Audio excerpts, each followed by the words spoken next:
This is Gavin Newsom, y'all. And this is what he had to say about the whole protest and Trump and all of that other stuff. Check it out. Make sure y'all hit a like for the algorithm, subscribe to the channel, and turn on your notifications. Governor Gavin Newsom. What's happening right now is very different than anything we've seen before. On Saturday morning, when federal agents jumped out of an unmarked van near a Home Depot parking lot, they began grabbing people, a deliberate targeting of a heavily Latino suburb. A similar scene played out when a clothing company was raided downtown. In other actions, a U.S. citizen, 9 months pregnant, was arrested. A 4-year-old girl taken.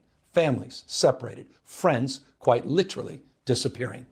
In response, everyday Angelenos came out to exercise their constitutional right to free speech and assembly, to protest their government's actions. In turn, the state of California and the city and county of Los Angeles sent our police officers to help keep the peace. And with some exceptions, they were successful. Like many states, California is no stranger to this sort of unrest. We manage it regularly and with our own law enforcement. But this, again, was different. What then ensued was the use of tear gas, flashbang grenades, rubber bullets, federal agents detaining people and undermining their due process rights. Donald Trump, without consulting California law enforcement leaders, commandeered 2,000 of our state's National Guard members to deploy on our streets, illegally and for no reason. This brazen abuse of power by a sitting president inflamed a combustible situation, putting our people, our officers, and even our National Guard at risk. That's when the downward spiral began. He doubled down on his dangerous National Guard deployment by fanning the flames even harder. And the president, he did it on purpose. As the news spread throughout LA, anxiety for family and friends ramped up. Protests started again. By night, several dozen lawbreakers became violent and destructive. They vandalized property. They tried to assault police officers. Many of you have seen the video clips of cars burning on cable news. Wait. Give me a second. Give me a second here, guys. So, because there are some missing details in there, and I just want to make sure that we filling in the gaps effectively. Okay. So we have illegal. I want to make sure that I use that word, illegal migrants inside of the United States of America. And let's be clear. These are not people that just overstayed their visas. These are people that came over into the border and they weren't supposed to be here. You can't do that in any other country. You will be absolutely handcuffed, arrested, and sent back to where you came from. Illegal migrants came into this country. A lot of them that are being arrested is either harboring somebody that committed a crime, and a lot of them have broken the laws, assaulted people, robbed, steal, killed. And you guys have already made up in your mind that you will not work with ICE, to where you said that you won't even let ICE know when you arrest an illegal migrant for doing something that they're not supposed to do. And you allow for them to continue to take over our tax dollars. You gave them money for housing and you gave them free health care and allowed for them to continue to work under the table. The Trump administration said, listen, we got to close off our borders. We got to fix America. We can't keep letting people inside of the United States of America. And these people got to go home. Time to go home. Time to go home. Whatever it is that you was doing, it's time to go home. If you are not here legally, you have to come through the process like the people that did do it legally, because even the people that came over here legally, they are offended by what's going on and how y'all embarrassing them. Time to go home. ICE agents decided to arrest a lot of these people, which were people that were committing crimes in addition to the fact that they came over here illegally. They were being assaulted, their vehicles damaged, spray painted. People kept putting their hands on ICE officers. The Los Angeles Police Department, who you said that you deployed, refused to help them, refused to keep the peace. People are running around in the streets of Los Angeles with Mexican flags and spray painting cars and trains. Just the week before all of this happened, and y'all couldn't get no control, and you got 0 arrests. So Trump then deploys the National Guard in order to protect and keep the peace and prevent people from destroying buildings, especially federal buildings, and from assaulting ICE officers who was just doing their job. Then people become even more enraged, and then they look at this as an opportunity to be able to loot and tear up the streets, which Los Angeles, who's operating at a budget deficit, as well as California, refuse to stop the bad perpetrators, and they're down a whole lot of police officers. And so as a result, these guys start looting and raiding, and so we're going to blame all of this on Trump. Not your inability to govern effectively, not the fact that you didn't even respond, not the fact that Karen Bass is incompetent as a mayor, but we're blaming this on Trump. We're saying that Trump enraged people to do something that they're not supposed to do even more, and that is the reason why we're in this powder keg. Got it. Okay, got it. Shout out to the governor for putting a nice spin on this, but let's continue to hear what he has to say. If you incite violence, I want to be clear about this. If you incite violence or destroy our communities, you're going to be held to account. That kind of criminal behavior will not be tolerated. Full stop. Lies. Already more than Lies. 220 people have been arrested. All lies. And we're reviewing tapes to build additional cases, and people will be prosecuted to the fullest extent of the law.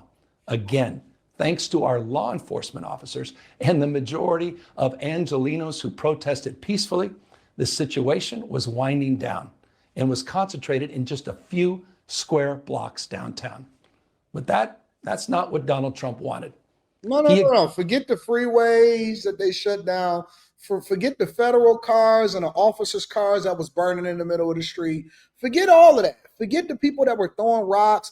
Forget the people that was jumping up and spray painting all of the businesses and looting. Forget the people that was climbing up on all of the poles, the light poles, and it was recording themselves doing it. Forget all of that. Everything was good. It was winding down. We're good. We're good. Again, chose escalation. He chose more force. He chose theatrics over public safety. He federalized another 2,000 Guard members. He deployed more than 700 active U.S. Marines. These are the men and women trained for foreign combat, not domestic law enforcement. No, we honor what they say is that they're going to protect against all threats, foreign and domestic. Do I have to educate the governor on exactly what Marines do and what our National Guard and our people that protect, that we love and we salute on a regular basis? They are there to protect against terrorism and people that are committing crimes, both foreign and domestic. It's not just foreign, it's foreign and domestic. I don't know if do I got that wrong? I thought it was both foreign and domestic.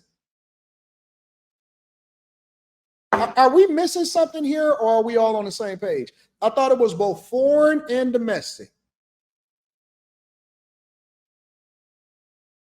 Okay. All enemies, foreign and domestic, you are loved. Okay. All right. I just wanted to make sure that I got the saying right. I knew it wasn't just foreign. I knew that it was both foreign and domestic. Got it. their service. We honor their bravery. But we do not want our streets militarized by our own armed forces. Not in LA, not in California, not anywhere. We're seeing unmarked cars in school parking lots, kids afraid of attending their own graduation. Trump is pulling a military dragnet all across Los Angeles, well beyond his stated intent to just go after violent and serious criminals. His agents are arresting dishwashers, gardeners, day laborers, and seamstresses. That's just weakness masquerading as strength. Donald Trump's government isn't protecting our communities. They're traumatizing our communities. And that seems to be the entire point. California will keep fighting. We'll keep fighting on behalf of our people, all of our people, including in the courts. Just yesterday, we filed a legal challenge to Donald Trump's reckless deployment of American troops to a major American city. Today, we sought an emergency court order to stop the use of the American military to engage in law enforcement activities across Los Angeles. If some of us could be snatched off the streets without a warrant, based only on suspicion or skin color, then none of us are safe.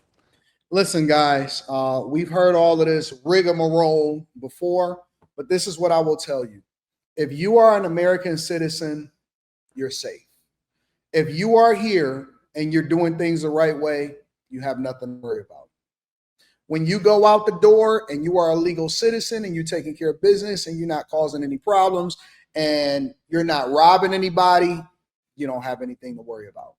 If you are here illegally, you will always be looking over your shoulder, and we have the right to make sure that we capture you, we remove you, and that you never come over here again because you've been doing things the wrong way for too long, and we're not going to create laws to ensure that you're safe. It's very much that simple. Gavin Newsom is not worried, guys. He's not worried about getting snatched up off of the street. There is no us in his speech. There is no us. All right. Gavin Newsom is more concerned about his political image and making sure that he's positioning himself to possibly run for president of the United States of America. This is a marketing opportunity. He's not on the streets. He's not getting to it. None of that stuff.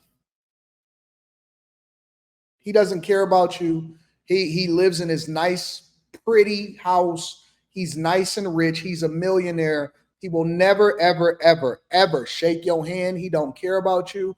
And if you are not a person that in some way, shape, or form is contributing to a dinner or his campaign fund or ensuring that you're voting for him, he has no use for you.